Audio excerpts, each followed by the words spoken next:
I go by the name Cole and had been married for 6 years. I've always had a knack for tinkering and creating things, and it turned out that many people were interested in what I came up with. I even had a few patents under my belt for some nifty gadgets. When I sold those patents, I decided to play it safe and stashed the payment in a trust fund until I could figure out my next move. Back when I was 22, I had just finished my 3-year stint in the Army as a medical equipment repair technician. It was during my time in the service that I discovered my love for working with and fixing equipment. So, during the day, I landed a job repairing bakery equipment at a wholesale bakery. And at night, I was hitting the books, pursuing my degree in electrical engineering. On top of all that, I was casually dating some ladies from my high school days and a few I met after leaving the Army. One Friday night, I found myself at a local lounge, nursing a beer and taking in the scene. As luck would have it, I spotted one of my coworkers sitting in a booth with a couple of other ladies. Since the bar was packed, I mustered up the courage to ask if I could join them.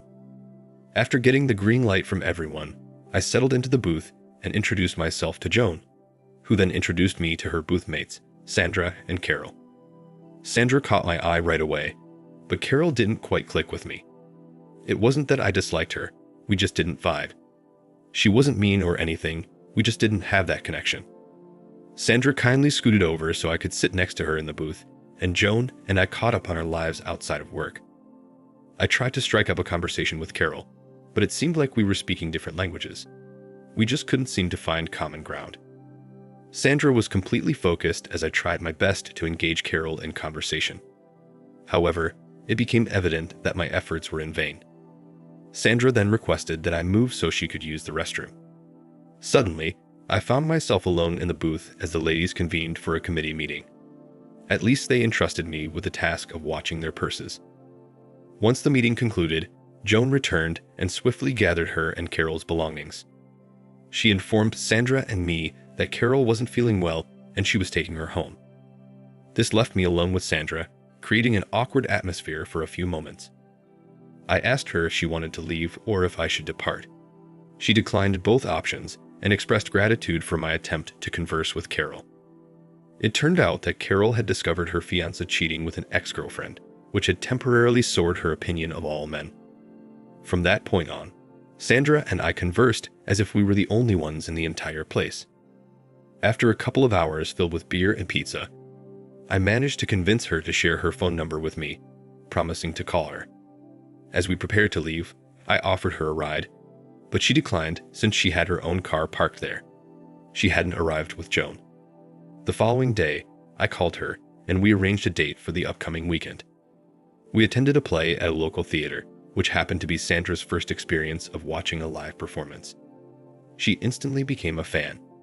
After the play, we enjoyed a late dinner together, which was delightful and led to more dates. Eventually, we became exclusive and started dating until I completed my degree.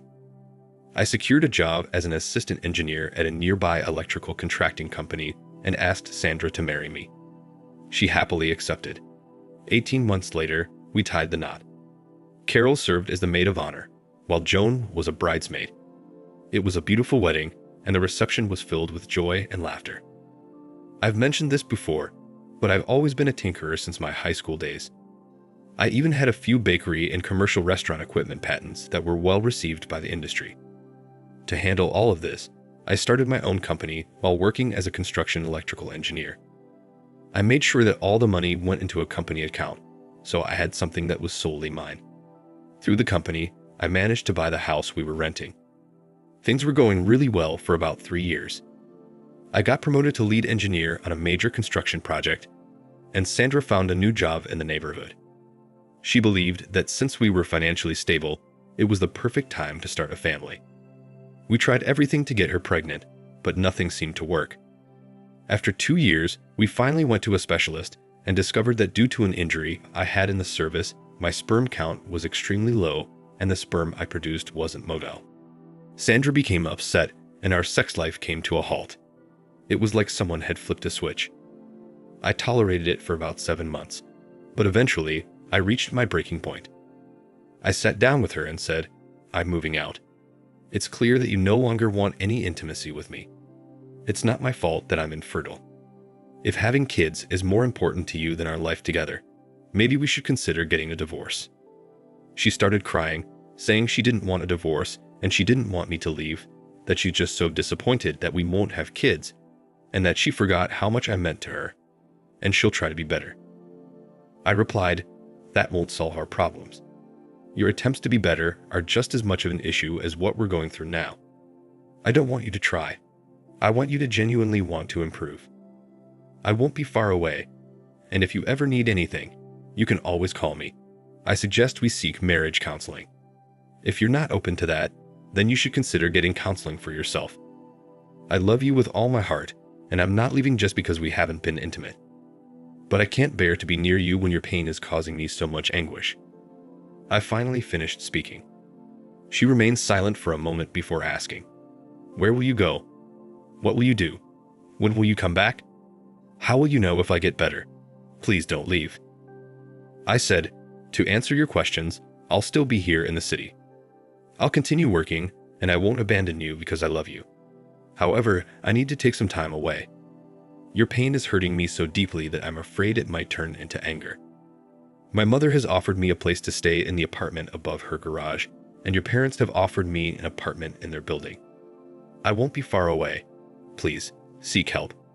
I can't bear the pain you're causing me. I'll come back when I can see that you love me enough to not flinch when I touch you." She lowered her head, sobbed, and then suddenly snapped at me, "Fine, you jerk. Leave when things get tough. Just go. I'll consult a lawyer before I see a damn therapist.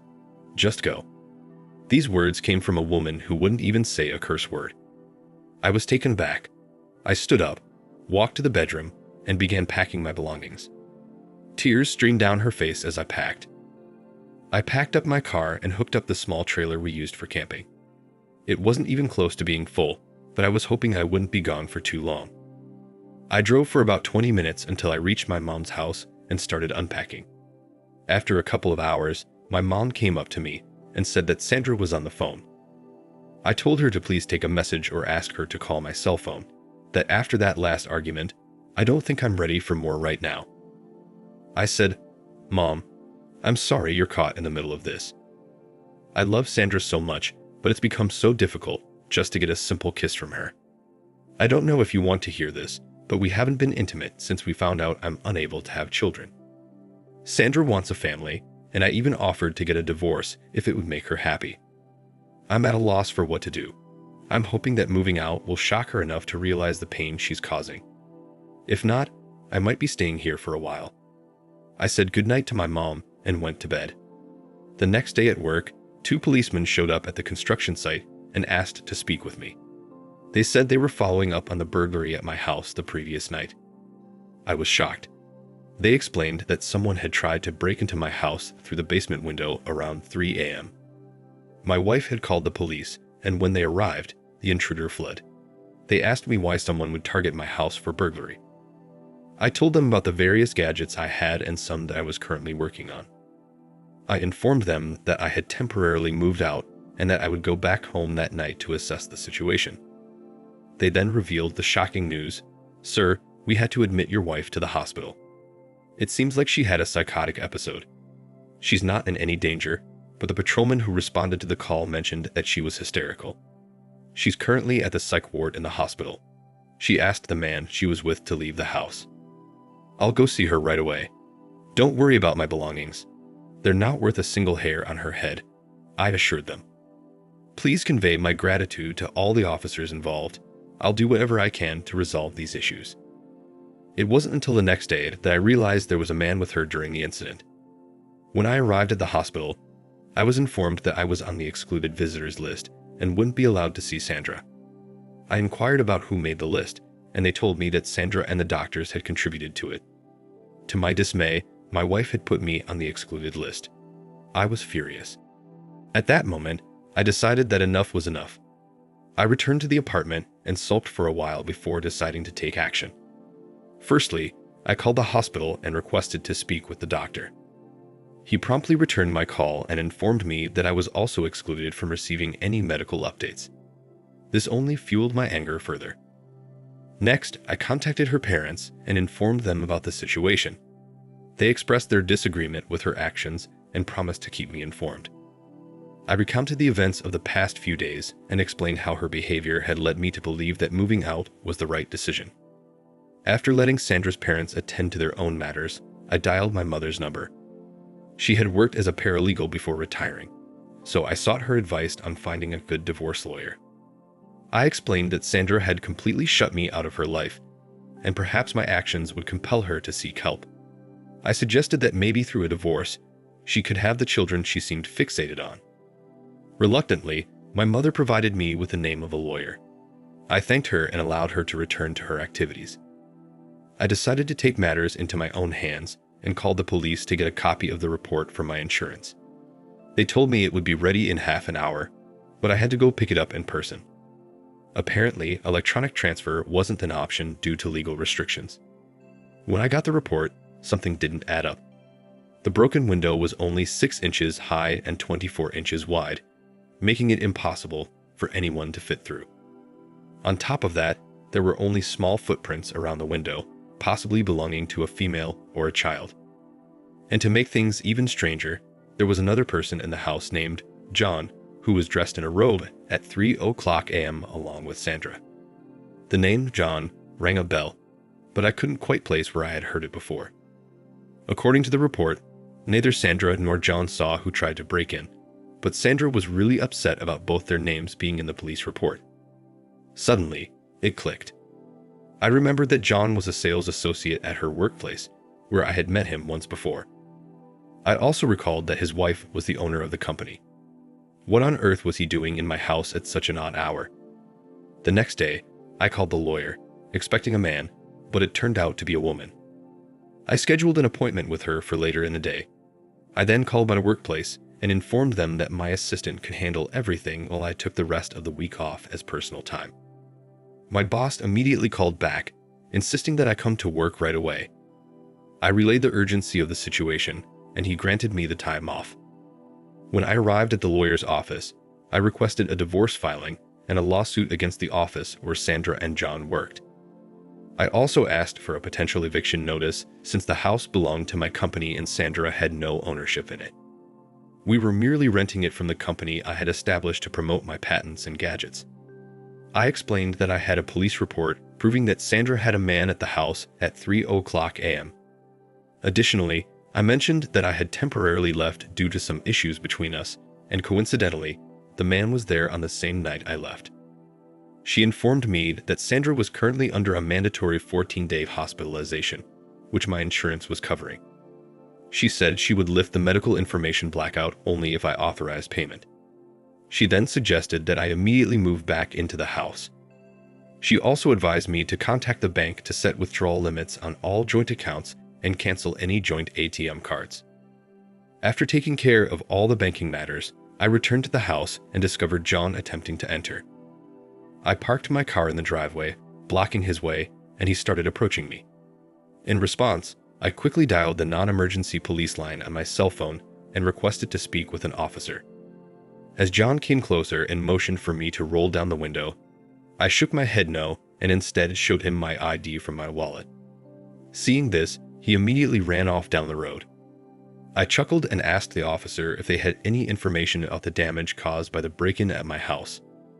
They informed me that the only damage was a broken window caused by a drunken neighbor who mistakenly wandered into the driveway.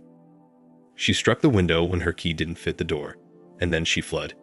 So, the next day, she called the police station and promised to pay for the damages. I entered the house and went into what used to be our bedroom, only to find a man's clothes in the dresser drawers that I had previously emptied. I rummaged through every closet and drawer, collecting the clothes that didn't belong to me. With a stash in hand, I headed out to the garage where we had our secret, totally illegal incinerator. Hoping for John's return, I left the garage door wide open.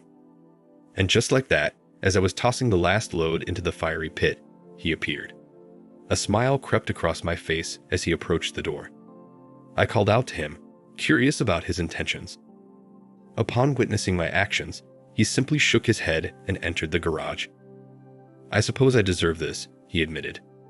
"I thought Sandra was divorced. She's been claiming that you left her for another woman 6 months ago." I responded, "So you thought you could move in?" "Well, let me set things straight. I'm the one renting this house, and Sandra hasn't contributed a single penny towards the rent. She has no claim over it. I moved out 3 days ago due to a temporary fallout with my wife. And trust me, your wife's company will be hearing from my attorney soon." His face turned pale, and I couldn't help but laugh. "By the way," I added, "when you visit Sandra, kindly inform her that all her belongings will be relocated to her parents' house once she's released. Oh, and tell her I finally understand the reason for the freeze." "One last thing," I screamed, unable to contain my anger. "How long have you been sleeping with my wife?" He remained silent, swiftly getting into his car as I opened the gate for him. Once he drove off, I returned to the house and called a locksmith. To wrap up the afternoon, I made copies of the police report. I made a copy for my insurance company just in case. Another copy was made for Sandra's parents in case they tried to blame me for everything. Then, I placed a copy in our basement safe. As for the original, I planned on keeping it in my personal safe deposit box at the bank. Inside that box, I had all the patent papers and a bank book where I stored the money I earned from patent licensing agreements. The money from my job and about 10% of the patent money were in our joint accounts, which is all the money Sandra knows about. It's not a lot, but it should be enough for her if we ever split up. I kept the hidden money because I wanted something that was solely mine. Sandra found out about the house, so she wouldn't be able to claim it in a divorce. It wasn't a deal breaker though. The next morning, I spent my time packing up all of her clothes, makeup, toiletries, and any pictures that didn't include me. We had some boxes stored away that we broke down and used for this purpose. In the early afternoon, the locksmith arrived and changed the locks. Afterwards, I took all the boxes to her parents' apartment building and gave them a copy of the police report. They weren't thrilled, but they accepted the items. I left without any further discussion. My lawyer got back to me and informed me that the threat of non-payment was enough to obtain all of the medical information. It turns out Sandra was about 6 weeks pregnant and panicked when she realized the police would find out about John being at the house during that time. She even screamed at the officers who came to investigate the break-in. Eventually, she started screaming and crying uncontrollably. The officers had to restrain her, and she was committed to a 14-day psychiatric evaluation. Sadly, she lost the baby, which pushed her even further. The doctors wanted to keep her for 90 days as she was almost suicidal. They also noticed that her hormone levels were elevated, as if she had been taking fertility drugs. However, they couldn't find any prescriptions from the doctors she claimed were treating her. The pregnancy bombshell was the last straw for me. I made it clear to my lawyer that once Sandra was discharged from the hospital, I wanted her served with the divorce papers. I explained to my lawyer that I have fertility issues and the few sperms I have are damaged. I also advised her to immediately take legal action against the company due to their strict anti-fraternization policy. I told her to make it a painful process for them, but not to go overboard. As part of the settlement, both of them were to be terminated without any recommendation or severance package. The lawsuit against the company was promptly filed, and John's wife informed my lawyer through her lawyer that they were ready to fight. My lawyer informed the opposing attorney that they had evidence of unprofessional behavior from both parties. Although she didn't mention the pregnancy, she did bring up the police report of John being at the house at 3:00 a.m. The attorney representing the company was caught off guard by this information, as his client had failed to mention it. My lawyer speculated that she might not have been aware of it. Upon hearing her name, the lawyer suggested a settlement. After the lawyers reconvened, a settlement was reached. I received a fair amount of money, and both John and Sandra were terminated from their positions. John's wife initiated divorce proceedings based on the police report. He had lied to her, claiming he was visiting a customer site that night to get an early start. I found out about this from one of Sandra's colleagues at the office. Sandra left the hospital before the commitment papers were filed. She was served with the divorce papers afterwards. She vanished, and I didn't hear from her for over a year. She did, however, sign and return the divorce papers, but she didn't ask for anything from the marriage, not even her entitled share. About 15 months later, she sent me a letter of apology. It came all the way from a little town in Montana. She didn't go into much detail about her life since the divorce. The letter was simply her way of saying sorry for the hurt she had caused me. Thank you for listening. Share and subscribe to the channel to listen to more stories. Take care.